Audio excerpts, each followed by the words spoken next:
Hello guys and welcome back है तुम्हारे favourite channel एनिमेटी पे। इस एनिमे के शॉर्ट में हम एक आदमी और उसके दो साथियों को देखते हैं जो एक साथ एक मॉल में चोरी कर रहे होते हैं। बताओ लड़की, एक आलू ने एक टमाटर से क्या बोला? मुझे नहीं पता। कुछ भी नहीं, सब्जियां बात थोड़ी करती है। तुम क्यों हंस रही हो? चुपचाप अब सारा का सारा पैसा इस कार्ड में डाल दो। लेकिन तभी उस मॉल में एक आदमी मस्त हेडफोन पहन के गाने सुनते सुनते अंदर आता है। ओ हीरो, दिखाई नहीं देता क्या यहाँ चोरी हो रही है? ओ हेलो, अबे ये पटाखा कितने का है भैया? मैं कौन से एंगल से तुम्हें दुकान वाला लगता हूँ? एंड तभी आदमी इसके मुंह पे पटाखा फोड़ देता है एंड एक जोर की लात इस आदमी को मारता है जिससे इसकी गन गिर जाती है एंड ये कॉफी मशीन में जाके लड़ जाता है एंड ये आदमी इसके मुंह पे ही जल्दी कॉफी मशीन को ऑन कर देता है। इसके बाद इसके बाकी के दो साथी भी इसके ऊपर अटैक करते हैं, लेकिन तभी इसका एक साथी जेट आके एक आदमी को पकड़ लेता है एंड तीसरे वाले की ये खुद बैंड बजा देता है एंड इसका नाम स्पाइक होता है एंड ये हमारी एनिमे का मेन कैरेक्टर है। लेकिन तभी अचानक से इनकी स्क्वाड का चौथा मेंबर आ जाता है जो एक बूढ़ी औरत को पकड़ लेता है। ओए जेट, हाँ स्पाइक, तुमने तो कहा था 3 ही लोग हैं। मैं भी एक इंसान हूँ स्पाइक, इंसान से तो गलती होती है। चुप रहो तुम दोनों, अब चुपचाप अपनी गन फेंक दो वरना इस बूढ़ी औरत को मैं मार डालूंगा। चुप है, चोरी करते वक्त कोई टॉयलेट जाता है? जेट तो अपनी गन फेंक देता है लेकिन स्पाइक अपनी गन नहीं फेंकता है, वो इस चोर की तरफ अपनी गन को तान देता है। तुम्हें समझ में नहीं आता क्या? चुपचाप अपनी गन को फेंक दो वरना मैं मार डालूंगा इस बुढ़िया को।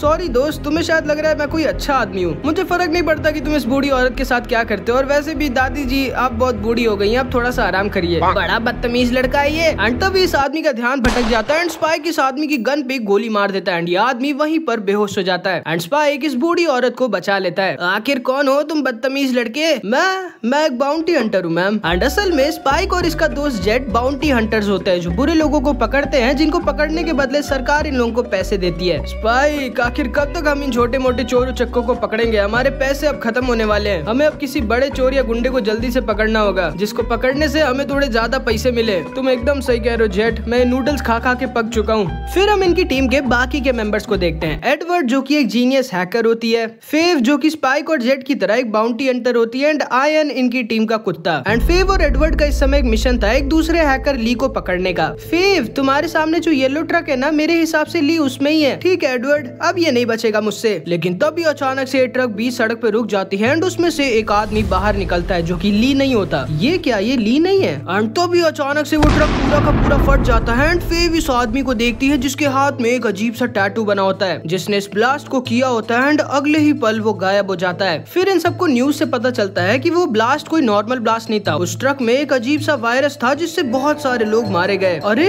ये तो वही ट्रक है जिसका मैं पीछा कर रही थी। एक मिनट, तुम उस ट्रक के पास थी? हाँ ये वही ट्रक है, ये मेरे सामने ही फटा था। हाँ? तुम लोग मुझसे क्यों डर रहे हो? मेरे ऊपर कोई वायरस नहीं है, मैं तो अपनी शिप के अंदर थी। एंड तभी इन लोगों को पता चलता है कि गवर्नमेंट ने इस आदमी के ऊपर 200 करोड़ की बाउंटी लगा दी होती है। 200 करोड़? अब तो हमें इसे पकड़ना ही होगा। इस आदमी ने ली सैमसम नाम के एक हैकर के क्रेडिट कार्ड को यूज किया था, इसका मतलब है कि वो दोनों साथ में काम कर रहे हैं। हमने अगर किसी एक को भी पकड़ लिया तो हम दूसरे को आराम से पकड़ सकते हैं। तुम्हें याद है फेव कि वो आदमी कैसा दिखता था? हाँ मुझे उसका चेहरा याद है। लो फेव, तुम उसकी ड्राइंग बनाओ, फिर हम सब समझ जाएंगे कि वो कैसा दिखता था। A few moments later. ये रहा, बिल्कुल ऐसा ही दिखता था वो।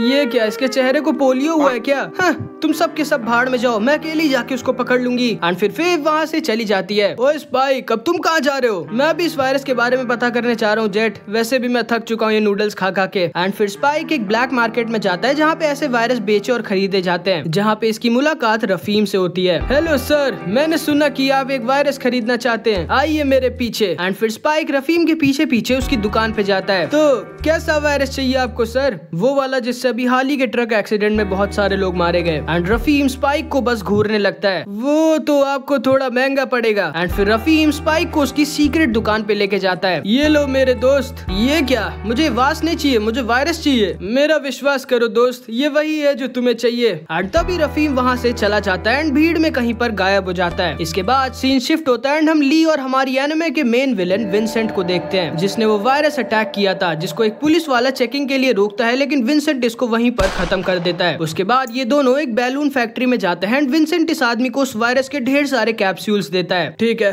काम हो जाएगा, लेकिन मेरे पैसे? ये लो, ये तो आधे हैं, बाकी तुम्हें पार्टी के बाद मिलेंगे। ठीक है। वैसे विंसेंट, इस पार्टी के बाद क्या होगा? तबाही।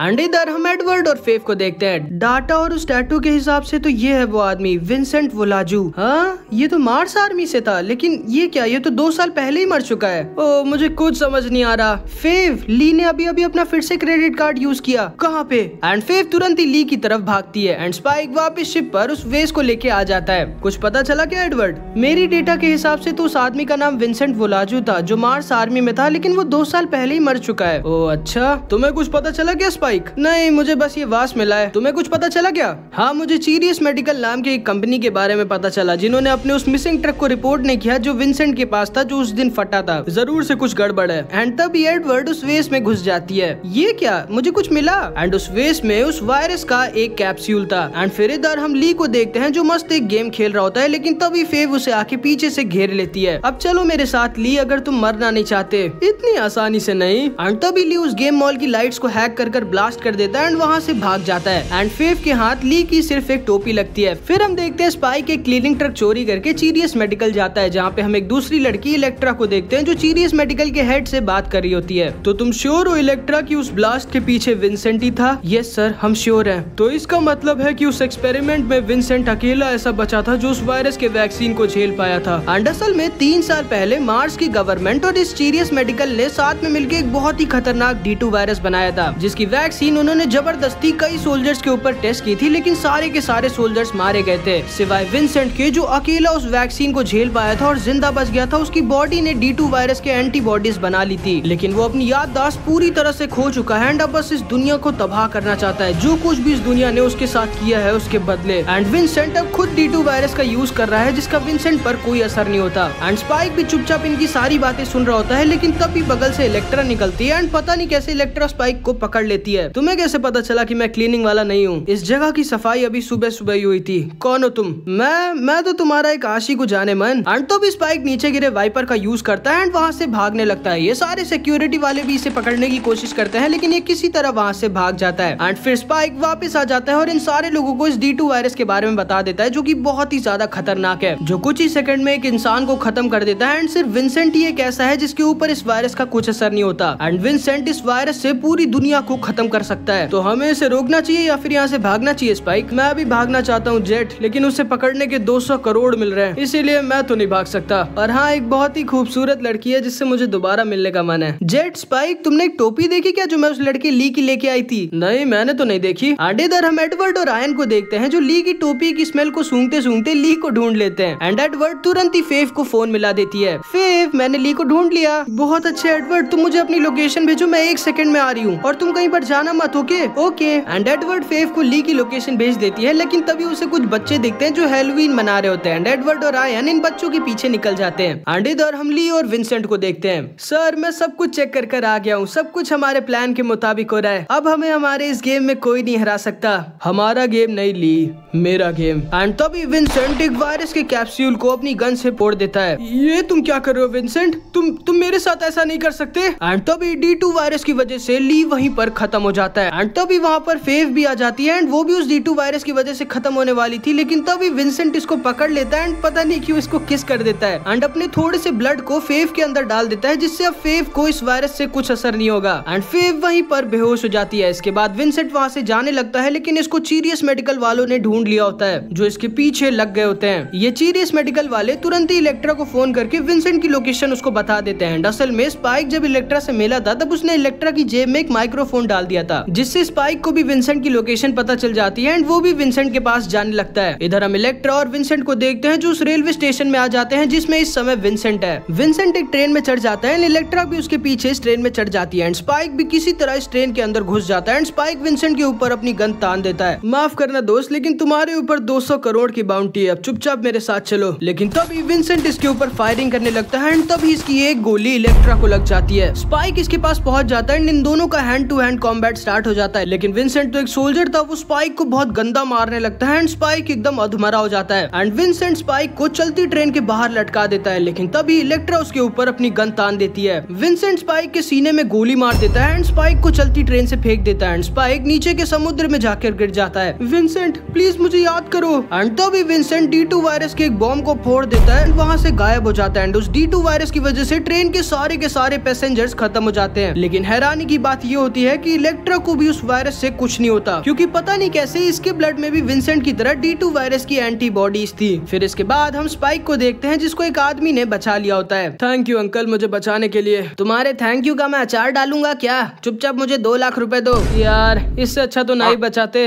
इसके बाद सीन शिफ्ट होता है, हम मार्स गवर्नमेंट के 2 लोगों को और सीरियस मेडिकल के हेड को बात करते हुए देखते हैं। तो आप श्योर है कि विंसेंट वोलाजू अभी तक जिंदा है और उसने ही 2 बार D2 वायरस ब्लास्ट का यूज किया है? जी हाँ, हम 100% श्योर है और हम उसे जल्द ही पकड़ लेंगे। हम चाहते हैं कि आप उन सबको पकड़े जिन्हें भी विंसेंट के बारे में पता है। ये बात कुछ भी करके बाहर नहीं पहुंचनी चाहिए। और हाँ, D2 वायरस की वैक्सीन जल्दी से इन्वेंट करी जाए। ठीक है सर, हम उन सबको पकड़ लेंगे जिन्हें भी विंसेंट के बारे में पता है। और हाँ, हमारे पास D2 वायरस की वैक्सीन पहले से एक लड़की के ब्लड के अंदर है। एंड इसके बाद हम इलेक्ट्रा को देखते हैं जो अपने थोड़े से ब्लड को डॉक्टर ओमेन को दे देती है। मेरे ब्लड में D2 वायरस की वैक्सीन है शायद, मैं चाहती हूँ कि आप मेरे ब्लड से ढेर सारी वैक्सीन बना लें। ठीक है, काम हो जाएगा इलेक्ट्रा। एंड इधर हम स्पाइक को देखते हैं जो फिर से रफीम से मिलने आया होता है D2 वायरस की वैक्सीन को लेने के लिए, लेकिन रफीम स्पाइक को बताता है कि उसके पास कोई भी ऐसी वैक्सीन नहीं है, उसके पास सिर्फ वायरस है। एंड रफीम वहाँ से चला जाता है, लेकिन तभी हम देखते हैं सीरियस मेडिकल के सोल्जर स्पाइक और इलेक्ट्रा दोनों को पकड़ लेते हैं। एंड इधर हम विंसेंट और फेव को देखते हैं। आखिर चाहते क्या हो तुमने मुझे क्यों बचाया?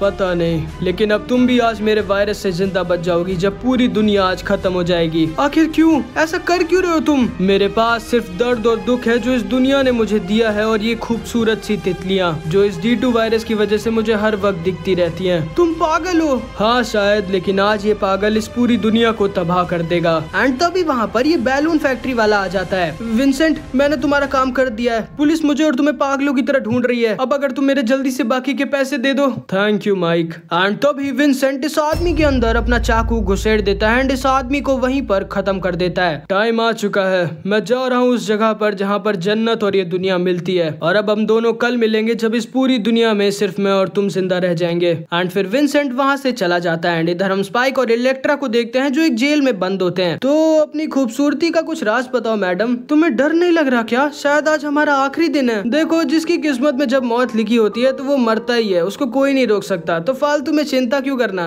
वैसे तुम विंसेंट को जानती थी ना? हाँ, मैं और विंसेंट एक साथ मार्स आर्मी में थे और हम दोनों एक दूसरे से बहुत प्यार करते थे, लेकिन एक दिन अचानक से विंसेंट गायब हो गया और फिर थोड़े दिनों बाद मुझे पता चला कि विंसेंट एक वॉर में मारा गया, जो कि झूठ था। असलियत में मार्स गवर्नमेंट और सीरियस मेडिकल ने साथ में मिलकर उसके ऊपर D2 वायरस का एक्सपेरिमेंट किया था, जिससे वो अपनी सारी मेमोरीज भूल गया और उसके दिमाग में सिर्फ दुख और दर्द के अलावा कुछ भी नहीं है, और इसीलिए वो उसी D2 वायरस से पूरी दुनिया को खत्म करके अपना बदला लेना चाहता है। हाँ, तुम एकदम सही कह रहे हो स्पाइक सीगल, प्लीज मेरी मदद करो। ठीक है, लेकिन उसके बदले तुम्हें मेरे साथ डेट पे चलना होगा। ठीक है, अब तो मैं नहीं मर सकता। एंड थोड़ी देर बाद वहाँ पे कुछ सोल्जर्स और साइंटिस्ट आते हैं जिनको ये दोनों पकड़ लेते हैं एंड उस जेल से भाग जाते हैं। इधर हम गवर्नमेंट और सीरियस मेडिकल वालों को देखते हैं जिनको विंसेंट ने फोरगन कर बता दिया होता है कि वो D2 वायरस को पानी के रास्ते सबके पास पहुंचाएगा। एंड इनके सारे सोल्जर्स वाटर टनल के पास पहुंच जाते हैं, लेकिन ये तो विंसेंट की एक चाल थी। वो तो असलियत में इस हैलोवीन पार्टी का फायदा उठा के सारे लोगों को इस वायरस से खत्म करने वाला था। स्पाइक और इलेक्ट्रा तुरंत ही इस डॉक्टर ओमेन के पास जाते हैं जिसने इलेक्ट्रा के ब्लड से थोड़ी बहुत वैक्सीन बना दी थी। एंड ये दोनों उन वैक्सीन को लेके जेट के पास आ जाते हैं। एंड इधर हम फेव को देखते हैं जो विंसेंट के ही चाकू से खुद को किसी तरह आजाद कर देती है। एंड वो इन सबको विंसेंट का प्लान बता देती है कि आज विंसेंट हैलोवीन की पार्टी में अपने वायरस को लीक करने वाला है, जिससे पूरे मार्स के लोग मारे जाएंगे। एंड वो खुद अभी पता नहीं कहाँ किसी ऐसी जगह पर है जहाँ पर ये दुनिया और जन्नत मिलती है। ध्यान से सुनो फेव और जेट, मेरे पास एक प्लान है। फेव, तुम तुरंत ही वाटर कंट्रोल सेंटर जाओ और इस शहर के ऊपर बारिश करवा दो, और जेट तुम कहीं से 20-30 प्लेन का जुगाड़ करो और हैलोवीन पार्टी की जगह पर उस वैक्सीन को रेन के साथ स्प्रे करवा दो। और तुम कहाँ जा रहे हो स्पाइक? विंसेंट से मिलने। लेकिन स्पाइक फोन को काट देता है। एंड तभी इसकी स्पेसशिप के पीछे मार्स गवर्नमेंट की 2 शिप्स लग जाती हैं, जिनसे किसी तरह पीछा छुड़ाता है और एक टैक्सी से उस हैलोवीन पार्टी की जगह पर पहुंच जाता है जहाँ पे इस समय विंसेंट था। स्पाइक समझ चुका होता है कि विंसेंट इस समय मार्स के सबसे ऊंचे टावर के ऊपर होगा जो आसमान को छूता है, क्योंकि उसने फेव से कहा था कि वो उस जगह पर होगा जहाँ पर ये दुनिया और जन्नत मिलते हैं। हैलोवीन पार्टी स्टार्ट हो जाती है और हम इस बड़े से पंपकिन बैलून को देखते हैं जिसके अंदर विंसेंट का सारा D2 वायरस भरा हुआ है। एंड इधर हम स्पाइक को देखते हैं जो उस टावर के ऊपर आ जाता है। एंड स्पाइक को बिल्कुल सही लगा होता है, विंसेंट यहीं ऊपर था। एंड इन दोनों की फाइट स्टार्ट हो जाती है। एंड स्पाइक अपनी पिछली हार का बदला लेने आया था। इधर हम फेव को देखते हैं जो मार्स वेदर कंट्रोल सेंटर पहुंच जाती है एंड हैलोवीन पार्टी वाली जगह पर बारिश करवा देती है। एंड इधर हम स्पाइक और विंसेंट को देखते हैं जिनके बीच बहुत ही भयानक फाइट होती है, लेकिन विंसेंट तो एक फॉर्मर सोल्जर था और वो स्पाइक से ज्यादा फास्ट और स्ट्रॉन्ग होता है, इसीलिए वो इस बार भी स्पाइक को हरा देता है। तुम्हें समझ में नहीं आता क्या?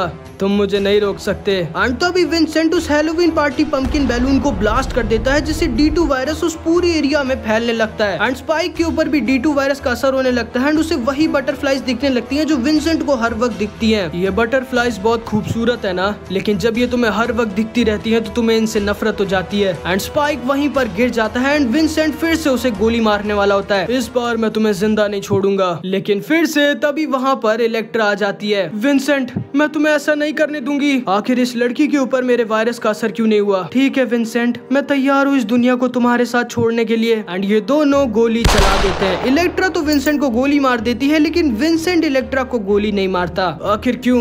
तुमने इलेक्ट्रा को क्यों नहीं मारा? क्योंकि असल में विंसेंट को एंड टाइम पे उसकी सारी मेमोरीज याद आ गई थी। उसे याद आ गया था कि इलेक्ट्रा कौन थी एंड उसे वो सारी अच्छी मेमोरीज याद आ गई थी जो उसने इलेक्ट्रा के साथ बिताई थी। एंड विंसेंट के पास अब ज्यादा टाइम नहीं बचा होता। फाइनली ये सारी तितलियां गायब हो रही हैं। मैं खुश हूँ कि मैं आखिरी बार तुम्हें देख पाया इलेक्ट्रा।